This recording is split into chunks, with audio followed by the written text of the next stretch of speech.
ओम साई राम। अगर आप ये वीडियो देख रहे हैं तो इसे केवल एक संयोग मत समझिए।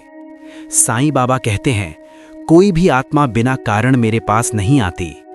शायद आप जीवन में किसी मोड़ पर खड़े हैं, शायद आप बहुत कुछ सह चुके हैं, शायद आप सही रास्ता ढूंढ रहे हैं लेकिन दिशा साफ नहीं दिख रही।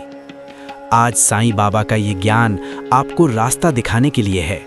ये ज्ञान केवल सुनने के लिए नहीं, जीने के लिए है।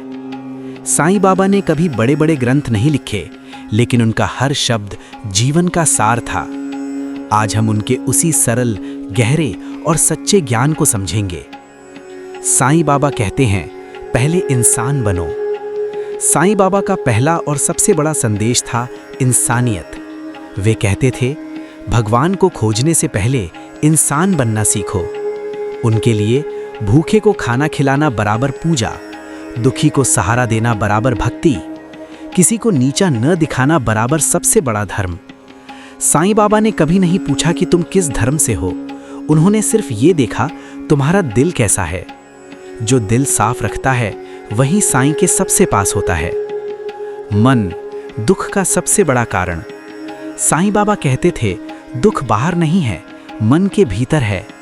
हम अक्सर सोचते हैं हालात खराब हैं, लोग बुरे हैं, समय सही नहीं है, लेकिन साईं बाबा समझाते हैं, एक ही परिस्थिति में कोई शांत बताता है, कोई टूट जाता है। तो फर्क कहाँ है? फर्क है मन की समझ में। जब मन को बिना समझे चलने दिया जाता है तो वो डर, तुलना और चिंता में फंस जाता है। साईं बाबा कहते हैं, मन को रोको मत, समझो। श्रद्धा, बिना देखे विश्वास करना। श्रद्धा का अर्थ अंधा विश्वास नहीं है। श्रद्धा का अर्थ है पूरा भरोसा। भरोसा कि साईं देख रहे हैं, कुछ भी व्यर्थ नहीं जा रहा। जो हो रहा है वो किसी कारण से हो रहा है। साईं बाबा कहते थे, श्रद्धा रखो, मैं तुम्हें निराश नहीं करूंगा। श्रद्धा तब नहीं टूटनी चाहिए जब सब कुछ ठीक चल रहा हो, बल्कि तब टिकनी चाहिए जब कुछ भी ठीक न लगे। सबूरी, सही समय तक टिके रहना। आज की दुनिया की सबसे बड़ी कमी है सब्र। हर कोई जल्दी चाहता है, जल्दी सफलता, जल्दी समाधान, जल्दी सुख। लेकिन साईं बाबा कहते हैं, सबूरी रखो, समय अपना काम करेगा। सबूरी का अर्थ है गलत रास्ता ना चुनना, अधीर होकर निर्णय न लेना, ईश्वर के समय पर भरोसा रखना। जो व्यक्ति सबूरी रखता है वो टूटता नहीं, निखरता है। श्रद्धा और सबूरी, जीवन का संतुलन। साईं बाबा ने जीवन को दो पंख दिए, श्रद्धा और सबूरी। एक के बिना दूसरा अधूरा है। केवल श्रद्धा होगी तो इंसान जल्दी हार मान लेगा, केवल सबूरी होगी तो इंसान उम्मीद खो देगा। साईं बाबा कहते हैं, जहां श्रद्धा और सबूरी साथ हैं वहीं मेरी कृपा है।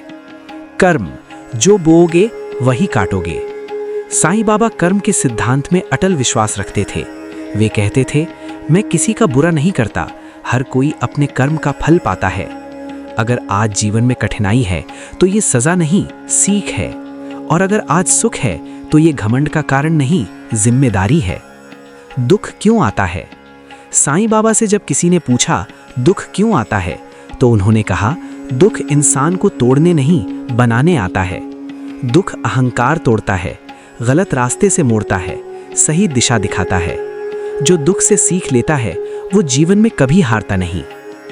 साईं बाबा कम बोलते थे, कई बार तो बिल्कुल चुप रहते थे। लोग समझते थे शायद साईं सुन नहीं रहे, लेकिन साईं का मौन ही सबसे गहरा उत्तर था। मौन सिखाता है खुद को सुनना, मन को समझना, उत्तर को भीतर पाना। रिश्ते, अपेक्षा और मोह। साईं बाबा कहते थे, जहां अपेक्षा होती है वहीं दुख जन्म लेता है। हम दूसरों से बहुत उम्मीद रखते हैं, समझने की, साथ निभाने की, बदले में वही देने की। लेकिन साईं बाबा सिखाते हैं, निस्वार्थ बनो, देना सीखो, गिनना छोड़ो। डर और चिंता से कैसे मुक्त हों? डर का कारण है भविष्य, चिंता का कारण है नियंत्रण की चाह। साईं बाबा कहते हैं, जो मेरे चरणों में है उसे डरने की क्या आवश्यकता। जब इंसान समझ लेता है कि सब कुछ उसके नियंत्रण में नहीं है, तभी शांति आती है। सच्ची भक्ति क्या है? साईं बाबा के अनुसार भक्ति का अर्थ है अहंकार का त्याग, सेवा का भाव, हर परिस्थिति में संतुलन। वे कहते थे, मुझे फूल नहीं, तुम्हारा भाव चाहिए। जब जीवन अटक जाए, अगर आज आप अटके हुए हैं, तो साईं बाबा कहते हैं, रुकना मेरी मर्जी है, रोकना नहीं। रुकावट तैयारी है, देरी परिपक्वता है। जो समझ गया वही आगे बढ़ा। अगर आपने ये वीडियो अंत तक देखा तो समझ लीजिए, साईं बाबा आपको छोड़ नहीं रहे, आपको गढ़ रहे हैं। श्रद्धा रखिए कि साईं साथ हैं, सबूरी रखिए कि समय सही आएगा। जो मुझे दिल से याद करता है, मैं उसके जीवन की जिम्मेदारी ले लेता हूँ। जय साईं राम। अगर ये ज्ञान आपके जीवन को थोड़ी सी भी दिशा दे पाया हो तो कमेंट में लिखिए साईं राम और चैनल को फॉलो करें, क्योंकि यहाँ मिलता है साईं बाबा का सच्चा, सरल और मार्गदर्शक ज्ञान।